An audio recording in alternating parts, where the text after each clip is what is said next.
শিশুর কান্না থেমে যায়, অথচ এক নারীর কণ্ঠে আমার নামের পদধ্বনি শোনা যাচ্ছে। তার মুখখানা না দেখে আমি কিছুতেই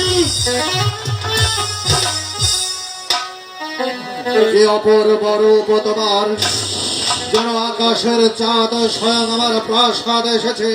ওগো কন্যা, কোথায় তোমার বাড়ি, কোথায় তোমার ঘর, আর কিবা তোমার নাম? পঞ্চপুরে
তুমি আমার পরম গুরু শিব ঠাকুরের একমাত্র বংশধর, তুমি আমার প্রাসাদে কেন এসেছো দেবী?